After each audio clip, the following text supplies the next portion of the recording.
আপনি কি চান জীবনে ধনী হতে?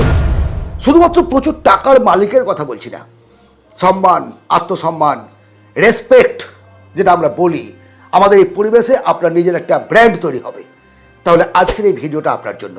যে কয়েকটি কথা, যে কয়েকটি পয়েন্ট বলছি, মনোযোগের সঙ্গে শুনুন। আমি এটা বলছি না যে আপনারা জানেন না বা শোনেননি, শুনেছেন, তারপরও রিপিটেশনের প্রয়োজনীয়তা এই কারণে আছে, আমরা ভুলেই যাই, আমরা সব কিছু ভুলে যাই, আমরা ভুলে যাই আমাদের নিজের জীবনের চ্যালেঞ্জটা। যদি সত্যি নিজেকে উন্নত করতে চান তাহলে একটা কমফোর্ট জোন থেকে বেরিয়ে আসতে হবে। প্রথমেই কমফোর্ট জোন থেকে বেরিয়ে আসতে হবে। আরামের জায়গাকে যদি হারাম করতে না পারেন তাহলে জীবনে কখনো আপনি বড় হতে পারবেন না। কারণ এটা সিস্টেম। আপনি একটা জায়গার মধ্যে আছেন, সেই জায়গা অনুসারে ইনকাম করছেন। ইনকাম বাড়াতে চান তো, ইনকাম বাড়াতে গেলে কী করতে হবে? আপনাকে বেশি পরিশ্রম করতে হবে, অথবা মস্তিষ্ক বেশি খাটাতে হবে, স্কিল ডেভেলপ করতে হবে। যে অবস্থায় আছেন সেই অবস্থায় থেকে যাবেন, তাহলে সেই অবস্থাতেই আপনাকে মৃত্যুবরণ করতে হবে।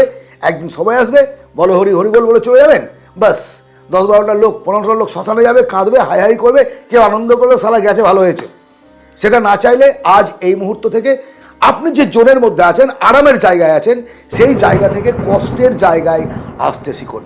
নাম্বার 2, সঙ্গ দোষে শিলা ভাসে, প্রবাদ বচন আছে তো, সঙ্গ ত্যাগ করুন। যদি জীবনে বড় হতে চান বড় মানুষের সঙ্গে মিশুন, ধনী হতে চান ধনী মানুষের সঙ্গে মিশুন। আরে বাবা, এলন মাস্ক, মুকেশ আম্বানি, এরা তো আমার সঙ্গে বন্ধুত্ব করবে না, করবে কি?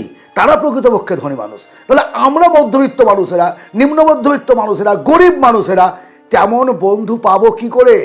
রিচ মানসিকতা। ধনী শুধু অর্থ দিয়ে বিচার করা যায় না, ধনের ধন তার সঙ্গে সঙ্গে থাকবে মন। আপনি যে ধনের মানসিকতা যাদের আছে, যে আমি জীবনে কিছু করব, আমি আমার মেরুদণ্ড সোজা করে দাঁড়াবো, এমন মানুষের সঙ্গেই আপনাকে মিশতে হবে। আর যাদের কথা বললাম, বড় বড় মানুষদের কথা, তারা তো আপনাকে অ্যাপয়েন্টমেন্ট দেবে না, দেখা করবে না, কথা বলবে না, শুনবে না। তাদের জীবনী পড়ুন, তাদের সম্পর্কে বুঝুন, জানুন, তাদের লেকচারগুলো শুনুন, তাহলে অনেকটা জীবনের পরিবর্তন আসবে, অনেকটা পরিবর্তন আসবে।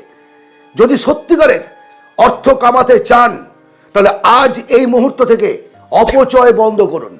কত টাকা ইনকাম করলেন দ্যাটস নট এ ম্যাটার, কত টাকা আপনি সঞ্চয় করতে পারলেন দিন শেষে সবচেয়ে বড় কথা হচ্ছে সেটাই। যারা ধনী মানুষ তারা কিন্তু এমনি এমনি হয়নি, ইনকাম করে শুধু হয়নি, ইনকামের পাশাপাশি তার ইনকামের টাকাটাকে কিছু অংশ ইনভেস্ট করেছে, যাতে পরবর্তী ক্ষেত্রে তাকে প্যাসিভ ইনকাম এনে দেয়। আজকের এই সমাজে শুধুমাত্র একা ইনকাম করে আপনি প্রচুর টাকার মালিক হবেন, এ ধরনের ভাবনা ভুল। কারণ ইনভেস্ট থেকে যদি আপনাকে না টাকা এনে দেয় তাহলে আপনি টাকা বাড়াতে পারবেন না। টাকাকে টাকার বাচ্চা পাড়তে দিতে হবে, তার জন্য দরকার ইনভেস্ট। কোথায় ইনভেস্ট করবেন? Land, gold, ship, in stock, যেটা জানেন। যেটা জানেন না সেটা না। আমাকে অনেকে কমেন্ট করেন, দাদা আমি এই জায়গায় ইনভেস্ট করব ভাবছি, সেটা কি ঠিক হবে? আমার পরিষ্কার কথা, আপনি যে জায়গাটায় ইনভেস্ট করার কথা ভাবছেন সেটা সম্পর্কে আপনার ধারণা কি? বর্ণ পরিচয় যদি হয়, অ ক খ যাবেন না। আপনি যদি সেই জায়গাটা ভালো করে বুঝতে পারেন তারপরে সেই জায়গায় ইনভেস্ট করেন। তারপরেও সাবধান এই কারণেই, একসঙ্গে এক গাদা টাকা আপনি ভালো জানেন, মাস্টারপিস, আপনি ইনভেস্ট করে দিলেন, সব টাকা চলে গেল না। ছোটোভাবে ইনভেস্ট করুন, স্মল ইনভেস্টমেন্ট, এবং আস্তে আস্তে বুঝুন, জানুন লোকে কি বলবে এই চিন্তা মাথা থেকে হটান। যে আমি ফেলিওর হয়ে যাব, কি হবে, আমার সর্বনাশ হয়ে যাবে, আমার লস হবে, আমাকে লোকে কি বলবে। কারণ লোকে আপনাকে খেতে দেবে না ভাই, লোকে আপনার পেছনে ছুটবে না এমনি এমনি। যখন কোনো নেতা দেখবেন যায় তার সঙ্গে হুস হুস করে 4টে গাড়ি যাচ্ছে, এমনি না, তাদের পেছনে খরচ করতে হয়, তবে একদল লোককে পাওয়া যায়। শুধু লোকে কি বললো দেখে লাভ নাই, কেউ গালি দিচ্ছে, কেউ তালি দিচ্ছে, এটা সমাজের নিয়ম। তো এবার কেউ যদি আপনাকে গালি দেয়, রাগকে আপনি বহন করতে শিখুন, রাগের বহিঃপ্রকাশ ঘটাবেন না, রাগকে বুকের ভেতরে পুষতে শিখুন এবং জবাব দিন আপনার সফলতা দিয়ে। যেন ওই ভদ্রলোক একটা সময় আপনার দরজার সামনে দাঁড়িয়ে থাকে একটা অটোগ্রাফ নেওয়ার জন্য। বন্ধু, জীবনটা আপনার, জীবনের সর্বনাশটা হবে আপনার। যদি আপনি ধনী হন, আপনি হবেন, আপনার পরিবার, আপনার সমাজ, আপনার দেশ আপনাকে নিয়ে গর্ববোধ করবে। কিন্তু যদি আপনি মধ্যবিত্ত হয়ে থাকেন, নিম্ন মধ্যবিত্ত হয়ে থাকেন, গরিব হয়ে থাকেন, কেউ খোঁজ খবর নেবে না, কেউ না।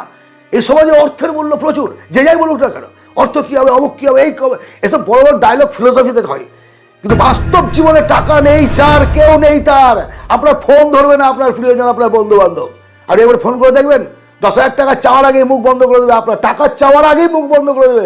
আর বলিস না তোর বৌদির পেটের ব্যথা ইত্যাদি ইত্যাদি বলে আপনার, বুঝতে পারছেন? তাহলে সবশেষে আরও একটা কথা আপনাদের আমি বলবো, আমি সব জানি, সব জানতা গামছাওয়ালা, এই ভাবনাটা মস্তিষ্ক থেকে ডিলিট করে দিন। যদি সবই জেনে থাকেন তাহলে আজ এই জায়গায় আছেন কেন? যারা পৃথিবী বিখ্যাত মানুষ, যারা ধনী মানুষ, তারা এখনও প্রচুর বই পড়াশোনা করে, প্রচুর কিছু শেখে, নতুন নতুন সেমিনারে যায়, তার ট্রেনিং নেয়, নিজেকে উন্নত করুন প্রতিনিয়ত। আপডেট হচ্ছে মোবাইল, আপডেট হচ্ছে সময়। আপডেট হবেন না, আপনি নিজেকে আপডেট করবেন না, যদি না করেন তাহলে কী পরিস্থিতি হবে? সেই ওল্ড মডেলের কিপ্যাডে চলে যাবেন, কিপ্যাড ফোনে, এমআইডি টর্চের মতো হারিয়ে যাবেন, সন্তোষ রেডিওর মতো হারিয়ে যাবেন।